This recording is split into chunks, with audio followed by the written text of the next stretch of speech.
फिर भी उसमें दिया गया निर्णय डिक्री कहा जाता है। यानी कि कुछ मामले ऐसे हैं जहाँ की वाद नहीं, कार्यवाही एप्लीकेशन पर शुरू हुई, लेकिन जो उसमें निर्णय आता है कानून जबरदस्ती उस निर्णय को डिक्री मान लेता है। अब एक उदाहरण देखिए, जैसे कि डाइवोर्स। मान लीजिए ए और बी पति पत्नी हैं और ए ने यानी कि पत्नी ने विवाह विच्छेद या डाइवोर्स के लिए एप्लीकेशन दिया न्यायालय और आपका ये कहा कि हमें डाइवोर्स चाहिए। तो डाइवोर्स की जो कार्यवाही है वह वाद दायर करके प्रारंभ नहीं की जाती। तो क्या दायर करके प्रारंभ की जाती है? एप्लीकेशन। लेकिन उस एप्लीकेशन पर जो निर्णय आता है और निर्णय के बाद जो निष्कर्ष निकलता है, उस निष्कर्ष को आप क्या कह सकते हैं कि आदेश न मानकर, होना चाहिए आदेश, लेकिन आदेश न मानकर उसे आपका डिक्री कहा गया। तो आप तुरंत न्यायालयों को दिमाग लगाना चाहिए कि भाई डिक्री के लिए तो यह आवश्यक है कि मुकदमा कैसे शुरू हुआ हो, सूट पर कि एप्लीकेशन पर? सूट पर। और यहाँ तो आपका एप्लीकेशन पर मुकदमा शुरू हुआ और उस निर्णय से निकले निष्कर्ष को क्या मान लिया गया? डिक्री। तो माना जाएगा, यानी कि इसका मतलब ये हुआ कि वास्तव में वह डिक्री है नहीं, लेकिन कानून जबरदस्ती उसे क्या मान लेता है? डिक्री। यानी कि डिक्री के आवश्यक तत्वों के न होते हुए भी कानून द्वारा उसे क्या मान लिया जाता है? डिक्री। इसी को एक नाम देते हैं, पूछा भी गया था यूपीजे में, 2-3 बार आ चुका है। इसको कहते हैं डीम्ड डिक्री। याद रखिए, अब ये गलत ना हो। डीम्ड डिक्री या हिंदी में मानद डिक्री या प्रकल्पित डिक्री, उपधारित डिक्री, कल्पित डिक्री, अनुमानित डिक्री, लेकिन इंग्लिश वर्जन एक ही आएगा, डीम्ड डिक्री। अब ये पूछा जाता है कि डीम्ड डिक्री क्या है, तो आगे अभी बताया जाएगा बेयर को तोड़कर, लेकिन एक लाइन यहाँ समझिए। अभी डीम्ड डिक्री आएगी बेयर में, जहाँ डिक्री के आवश्यक तत्व नहीं है फिर भी निर्णय से निकले निष्कर्ष को कानून क्या मानता है? डिक्री। उसी को एक लाइन में हम क्या कहेंगे? Deemed decree. यानी कि मानद है नहीं वास्तव में, लेकिन मान लिया गया। जैसे कि उदाहरण के रूप में आपके हमारे राहुल गांधी जी हैं उर्फ पप्पू।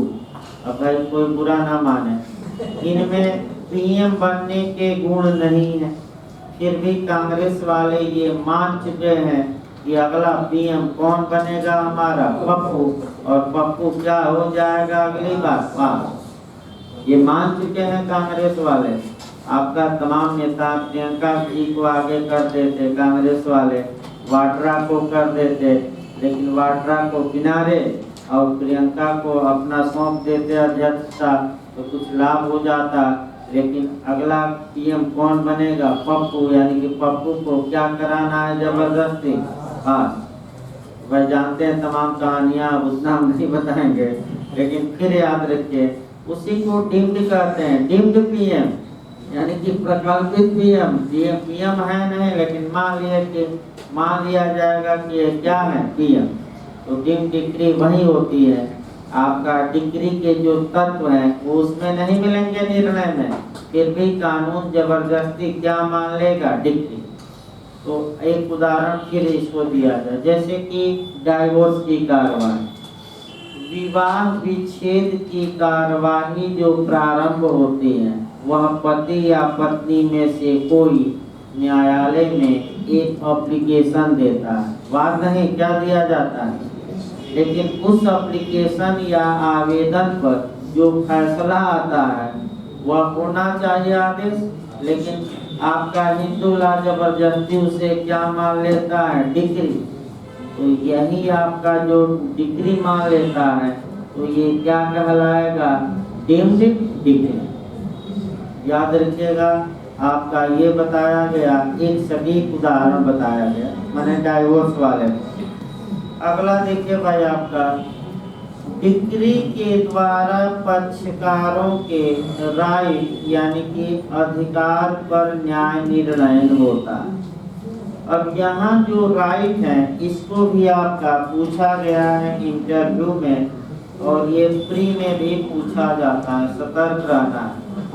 जो अधिकार होते हैं, राइट होते हैं, वह दो प्रकार के होते हैं। थोड़ा कठिन है डिक्री की परिभाषा, सबसे कठिन चल रही है। यहाँ इंटरव्यू में भी पूछा गया है, अधिकार दो प्रकार के होते हैं, एक सब्सटेंसिव राइट यानी कि सारवान अधिकार, और दूसरा प्रोसीजरल राइट या एडजेक्टिव राइट या प्रक्रियात्मक अधिकार। यानी कि एक होता है, यही सतर्क रहना है, एक आपका होता है सारवान या मूल मौलिक अधिकार या सारवान अधिकार, और दूसरा होता है प्रोसीजरल राइट। प्रोसीजरल का मतलब प्रक्रियात्मक। तो अब समस्या ये आई कि पक्षकारों के अधिकारों का निर्धारण डिक्री के द्वारा होता है। तो अधिकार तो हमने दो भागों में बांटा, कौन कौन? एक सारवान और दूसरा प्रक्रियात्मक। तो आपके किस अधिकार पर निर्णय आएगा तो हम डिक्री कहेंगे? सारवान की प्रक्रियात्मक यानी कि सब्सटेंसिव की प्रोसीजरल। ये इंटरव्यू में बना है, तो आपका जवाब रहेगा कि डिक्री सारवान अगर न्यायालय ने पक्षकारों के सब्सटेंसिव राइट या सारवान अधिकारों पर निर्णय दिया है, तब हम उस निर्णय से निकले निष्कर्ष को डिक्री कहेंगे। लेकिन अगर न्यायालय ने पक्षकारों के प्रोसीजरल राइट पर निर्णय दिया है, तब उस निर्णय से निकले निष्कर्ष को हम डिक्री नहीं कहेंगे। तो बताइए, डिक्री किस अधिकार के बारे में प्रदान की जाती है? सारवान की प्रक्रियात्मक। अब सारवान कौन सा अधिकार है, कौन सा प्रक्रियात्मक है? अब सुप्रीम कोर्ट निर्णय द्वारा इसकी लिस्ट बनाया है, और आपका वही पूछा भी जाता है कि कौन डिक्री माना जाएगा, कौन नहीं। लिस्ट हम लिखवा देंगे, लेकिन आप समझिए थोड़ा इसको। सारवान अधिकार आपका कह सकते हैं क्या होता है? प्रोसीजरल। एक उदाहरण द्वारा देखिए, ए ने बी के खिलाफ मुकदमा दायर किया, वादा किया कि हजूर बी हमारा 5,000 रुपया उधार लिया है, हमें बी से दिलवाया। ध्यान समझिएगा उधार। अब न्यायालय ने ये डिक्री पारित की कि ए का बी 5,000 लिया है और 5,000 बी ए को दे।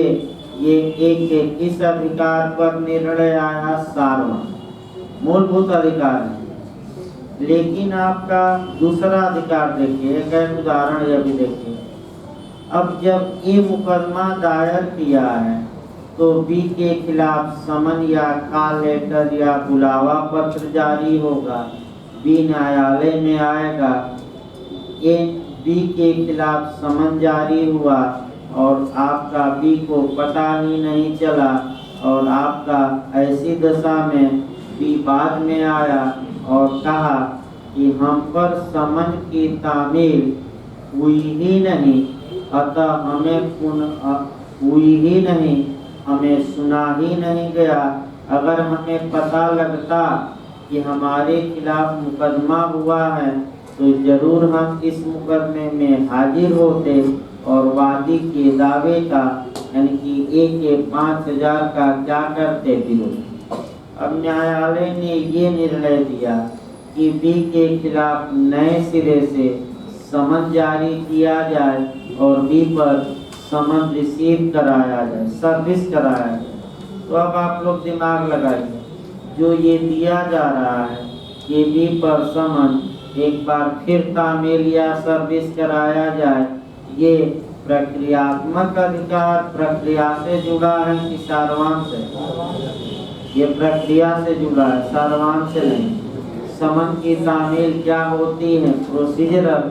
तो इस पर अगर न्यायालय ने निर्णय दिया कि दूसरी बार समन इशू और बी पर सर्विस कराई जाए, तो ये निर्णय डिक्री नहीं कहलाएगा। क्या कहलाएगा?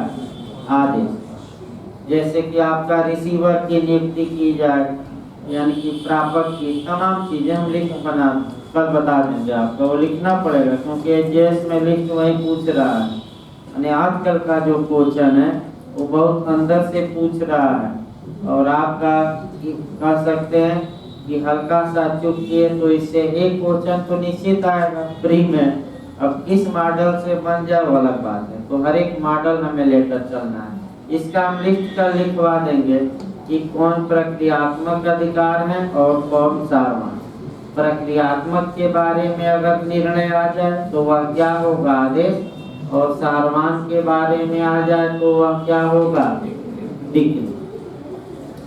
वही देखिए टेस्ट है आपका 15-20 मिनट बचा है, कल और थोड़ा सा आपका चलेगा क्योंकि लोग फोन कर रहे हैं ज़्यादा।